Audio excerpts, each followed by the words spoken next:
Hey everyone, my name is Tyler Gannis, and I'm the founder of Collegiate Mind Mastery. I'm super excited to be here today with you guys to talk about recruiting, help you guys ease your stress a little bit, help you navigate the process. I'm here with G-Day, who's my partner, who is awesome, and let's get into it. So, first off, just a quick bio on me. I grew up in Los Angeles, California. I went to Harvard Westlake High School.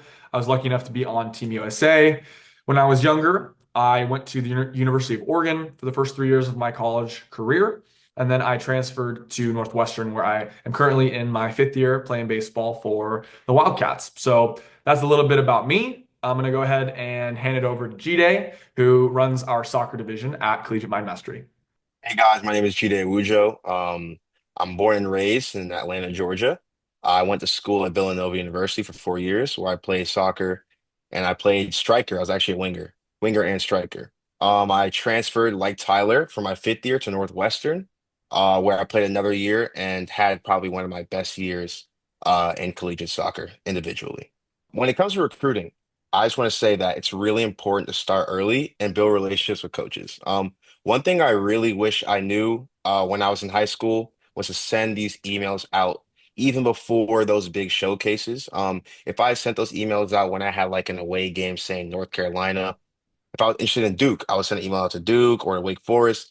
And just by getting this engagement early, these coaches will continue to think about you when it comes to figuring out who they want for their team in the future.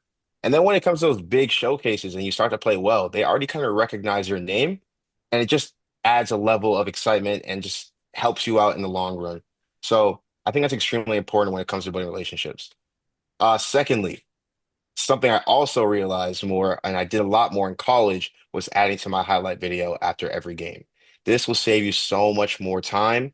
Um, if you're in high school and you have a game, immediately just sit down, watch your game. Of course, it will help you play better because you're reviewing your film, but then you're also able to know where the best moments were in the game, and you can clip these moments, add them to your highlight tape. After 2 months of playing games, you're going to have a full highlight tape that you can send to coaches. So I think that's something really important you really need to do. Lastly, I think it's also essential to show off your emotional maturity when you're responding in tough moments. Um, of course, being a collegiate athlete is not easy, and being an athlete in high school is also not easy.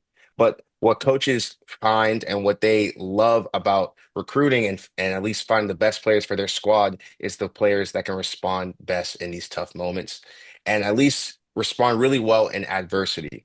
Um, if you're getting really mad after a play or things aren't going well for you, so you're taking it out on your coaches or your teammates, it's not going to look really good on you. And coaches, they definitely look at these type of stuff, not just your performance on the field.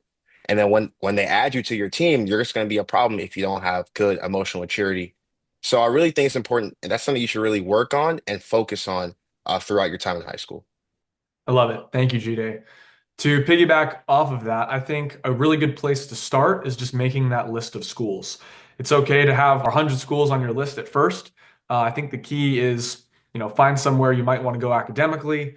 You might want to play athletically, find that combination. And that's always a really good starting place when it comes to recruiting. So also remember that everyone's journey is different. Some people commit when they're in ninth grade. Some people commit like me when they're a senior. And it's okay, wherever that is for you. It is completely unique. You don't have to commit at a certain time in your high school career. So that's a really big point I wanted to get across. The best thing to do right now, if you really want to play in college, is improve as much as you can every single day. I think a big piece of that is work ethic, which is, basically just putting in as many hours as possible to improve on your sport. And also the mindset piece is huge. So building an invincible mindset, no matter what anyone says, that you are the most confident version of yourself day in and day out, will help you in the long run. Thank you for that, Tyler. And then also, I think the transition to college is something that is kind of overlooked because that transition is huge. And I think the best way to navigate this is to first by continue to ask your coaches and your teammates questions. When it comes to your teammates, they obviously have been through this um, at least a year or 2 years before you have, if you're talking to a sophomore, junior, or a senior.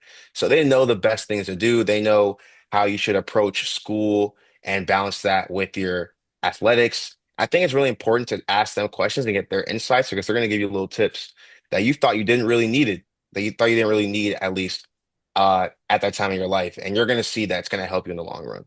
Also, I think you should continue to ask your coaches questions because this will help your performance on the field and it'll get you just more playing time. And that's something that we all want when we at least come and play our athletics in college.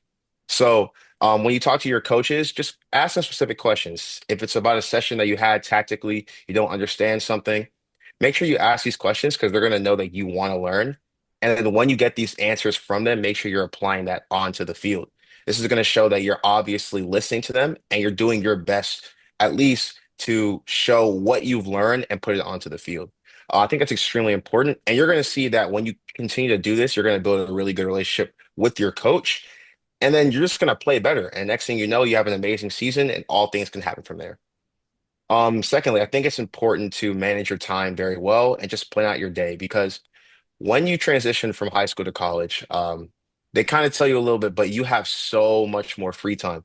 And so one thing I realized is that I was wasting a lot of time just by doing idle stuff. Like I wasn't really studying. I was just sitting around, probably watching some Netflix after practice because I'm a little bit tired. If you plan your day out, make sure you get your work done, your schoolwork done, you're not going to be staying up before practice, before games, which will affect how you play because I promise you these things affect how you play on the field. And you do not want your academics to ruin what you could possibly achieve on the athletic side. Finally, I think it's really important to take care of your body. Um, I've had problems with at least injuries, but of course I've come back from them. But I think it's really important to take care of your body and to know that if you have a little injury, make sure you just take the day off if you need to. Don't really push through it if you don't need to. A lot of these coaches might, try to get the most out of you. Of course, they're trying to do that in order to make their team the best they possibly can, but you also have to look out for yourself because I promise you these things will catch up with you in the long run.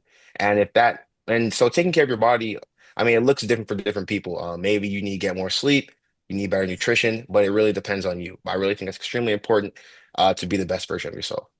Love it. Thank you, G-Day. Some points for me when it comes to that transition to college is prioritize getting stronger. Everyone feels like nowadays is stronger, faster, more talented in their sport. So whether it's just figuring out the form of a squat in high school, that will help you so much when you get to college lifting. Doing everything you can to just get in the weight room, I think is huge. Not necessarily putting a bunch of weight on the bar from day one.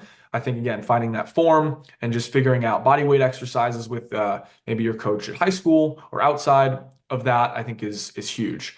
When it comes to nutrition, I think that's also huge. Kind of G-Day talked about taking care of your body. I think this aligns really well with that.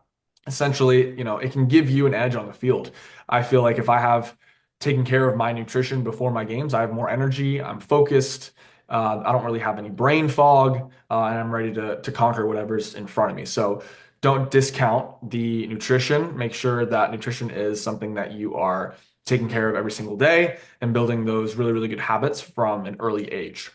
The last thing is, are you doing everything you can to capture your dream? That's something I ask a lot of the people that I work with is like, what's missing? That reflection piece is so huge. What are you doing for your mindset?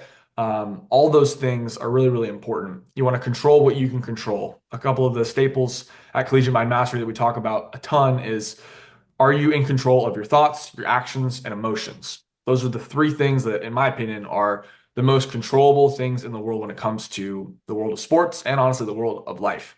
So I would say focus on that, look in the mirror, make sure that you're doing everything you can, and you'll be in a great spot to improve on a daily basis and reach all your goals. So with that being said, we want to touch on a couple quick things, and then we'll wrap up. We have our 10-week course that is live for almost every sport that you can think of. It's been so fulfilling. You can talk to me and G-Day both, but it's awesome just to have someone to guide you through the process. So if you liked what you heard today, take a look at our website. You can email us. We'll put our email here, our contact info at the end. But please reach out if you want that one-on-one guidance for your athlete, your kid. I remember being in their shoes. I feel like it was yesterday. So a lot of really great things in that 10-week course. Also, if you're not in high school looking for that course, we have younger mentorship programs. So if you're in middle school, Young Champions Training is another subsection of our company, and we focus on more basic, helping these guys understand the power of nutrition and fitness and mindset and things like that. So we have a little bit of something for everyone, which is really fun.